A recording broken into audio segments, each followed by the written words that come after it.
सचिन तेंडुलकरनी मला मिळालेली ही सगळ्यात अनोखी भेट आहे अशा शब्दामध्ये त्यांचं कौतुक केलेलं होतं. आणि 2019 मध्ये भारत सरकारचा एक राष्ट्रीय पुरस्कार, महाराष्ट्र सरकारचे तब्बल 5 राज्य पुरस्कार या चित्रपटाला मिळाले. पण हा चित्रपटाचा प्रवास इतका साधा सुद्धा नव्हता, तो प्रचंड कष्टांनी भरलेला होता. आपण आधी एक त्या चित्रपटाचा ट्रेलर बघणार आहोत आणि मग सचिन जाधव यांच्याशी आपण संवाद साधणार आहोत आणि त्या चित्रपटाची कथा जाणून घेणार आहोत. एक आपण ट्रेलर आधी बघूया.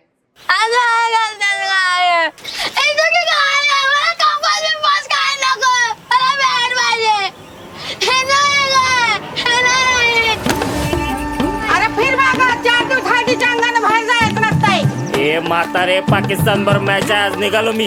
अगं नवरा पळाला तुझा. अशी बिडाय मारतो, घेतील का भारत टीम? हा घेतील. याला काय म्हणतात? काय? फ्रंट फूट. फ्रंट फूट. डेपुटी आणि त्यांच्या घरात जायचं आणि स्कोर बघून यायचं.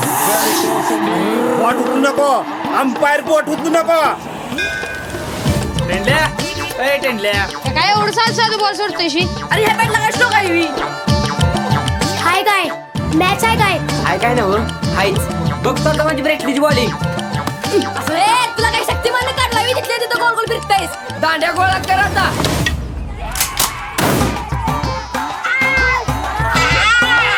मागे परत हरला वीर. काय का तुला खालच्या शेंबड्या पोराने हरवायचं म्हणा आणि तू टेंडुलकर होणार वीर. एमआरएफ नसल्यामुळे झालं असणार. कसली बॅट आली एमआरएफ आहे. वापरत नाही टेंडुलकर एमआरएफ. कसला स्टेट ड्राईव्ह मारला का टेंडल्या भावाने, मला का नुसतं गुळी करत गेलाय. आयुष्य घालवलं नुसतं बोंबलत खेळण्यात आणि बघण्यात. गाडीची किंमत देते का ह्याला कोणी गावात? आपल्याला आपल्या माणसाची एक असली तरी बास आहे. वाईस तरी बघत चांगली ग त्याच्याकडं. कसं वाटत असेल त्याच्या मनाला. चल जाऊ दुसरीकडे. चला पटापट जागा. एवढं लांब आपलं त्याची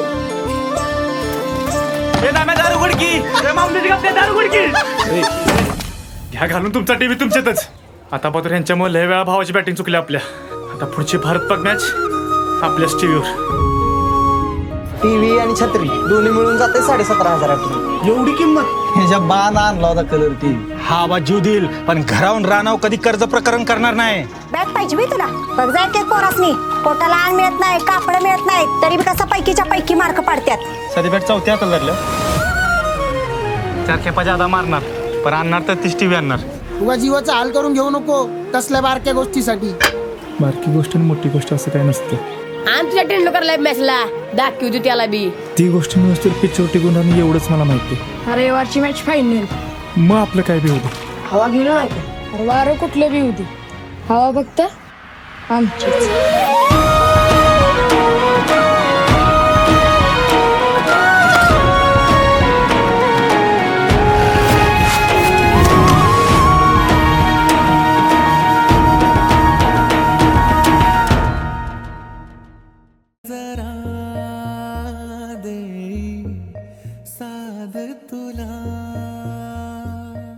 तुम्ही एवढी मेहनत केलेली आहे,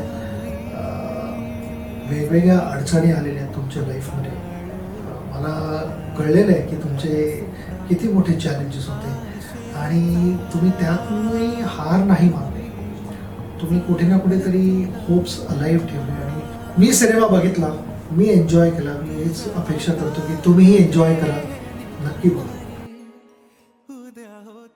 छान सोपी तुमची माझी कहाणी रुपेरी पडद्यावरती कशी मांडलेली आहे, त्याचं चित्रीकरण कसं केलेलं आहे हे बघण्याकरता तुम्ही तेंडल्या सिनेमा बघावा अशी माझी तुम्हाला नम्र विनंती आहे.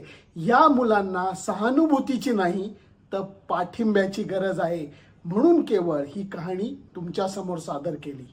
धन्यवाद.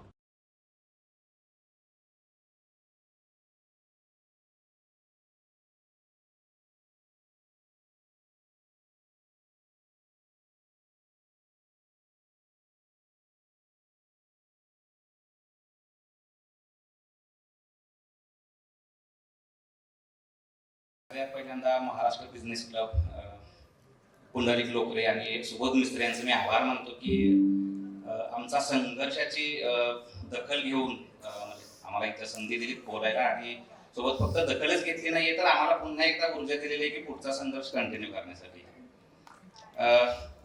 तेंडल्याची सुरुवात 2012 साली झाली.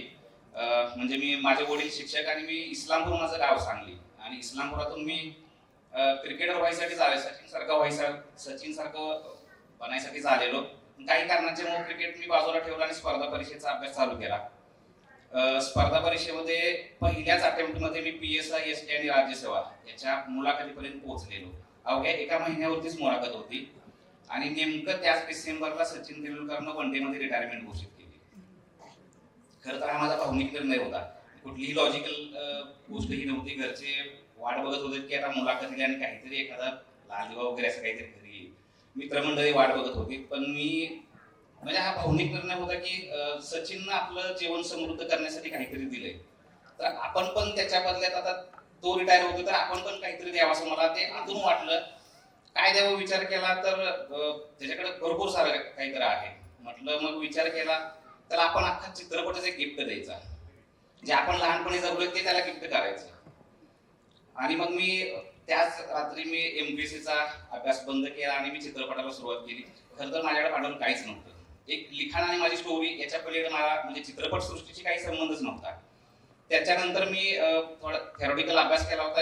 म्हटलं की 2 वर्षामध्ये सगळा चित्रपट पूर्ण होतो, बाकी त्यांचे होतात, आपलं पण तसं काहीतरी होईल म्हणून थेरॉटिकल अभ्यास चालू केला, लिखाण केलं. त्याच्यानंतर सगळ्यात पहिला चॅलेंज होतं की निर्मात्यांना फायनान्स उभा करणं. आणि हेही मी ऐकलं होतं की साधारणतः पहिल्या दिग्दर्शकाला काय अडचण येतात. 40 ते 50 निर्माते आपल्याला गाठावे लागणार हे मी पहिल्यांदाच पक्क केलं होतं. साधारणतः 60 निर्माते मी गेलो त्यांच्याकडे. त्यांना स्टोरी आवडत होती पण मी दिग्दर्शन करणार असं पहिल्यांदा असं माझं उत्तर आलं की रिजेक्शन व्हायचं.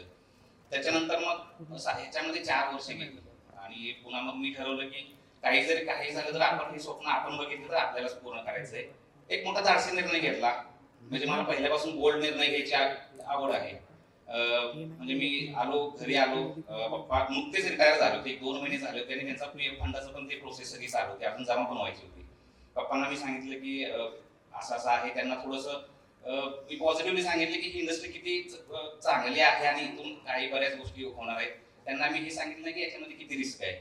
आणि त्याच्यानंतर मग मी तो PF फंड घेतला. पुन्हा त्याच्यानंतर मग घरावरती कर्ज काढलं, रानावरती काढलं. खूप ड्रॅमॅटिक पद्धतीने या सगळ्या गोष्टी झाल्या.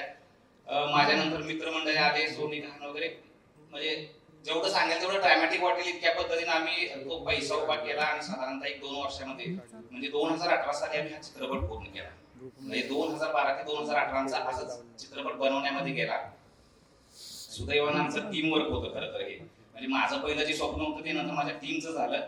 आणि 2019 साली या चित्रपटाला 5 राज्य शासनाचे पुरस्कार आणि 1 राष्ट्रीय पुरस्कार.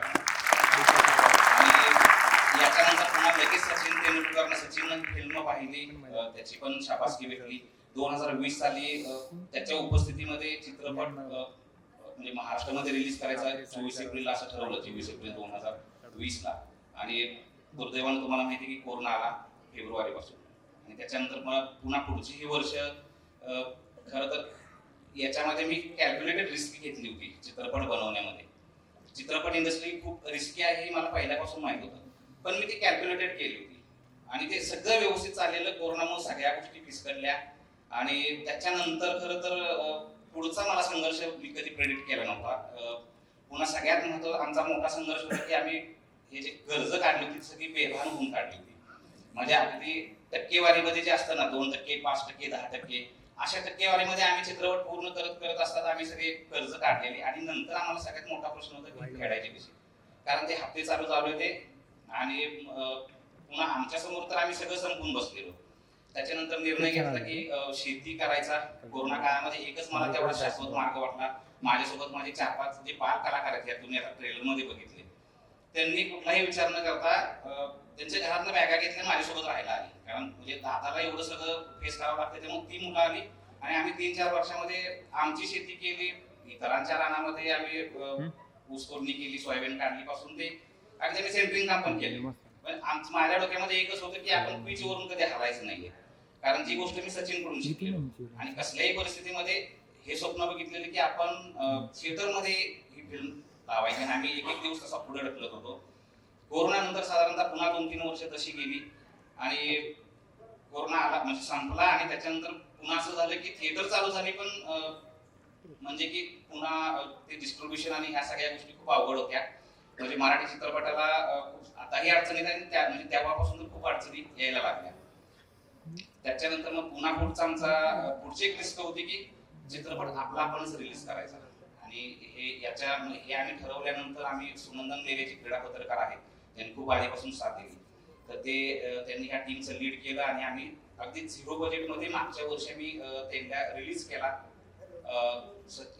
5 मेला रिलीज केला आणि एक स्वप्न पूर्ण झालं. पण दुर्दैवानं त्याच वेळेला दुसरी एक मोठी फिल्म होती जे मराठी चित्रपटानं होतं तसंच झालं आणि तो आम्हाला 100 थिएटरमध्ये मिळाला होता. तो नंतर अगदीच काही मोजक्या थिएटरमध्ये मिळाला. त्यामुळं म्हणजे मुंबईसारख्या ठिकाणी किंवा अनेक इतर ठिकाणी आम्हाला तो चित्रपट दाखवता आला नाही. त्यामुळे अर्ध स्वप्न तर नक्कीच आमचं पूर्ण झालंय आणि थोडंसं राहिलेलं आहे.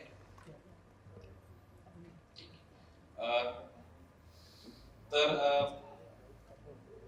जे आमचं राहिलेलं स्वप्न आहे तर ते आता पुढची एक आमची मोहीम आहे की त्यांना हा खूप म्हणजे पोहोचलेला नाही तो सगळ्या महाराष्ट्रामध्ये पोहोचवायचा आहे. एक वेगळाच उपक्रम आहे आणि त्यासाठी पुन्हा एकदा आपल्या सर्वांची आम्हाला आपल्या सर्वांच्या पाठिंब्याची गरज आहे.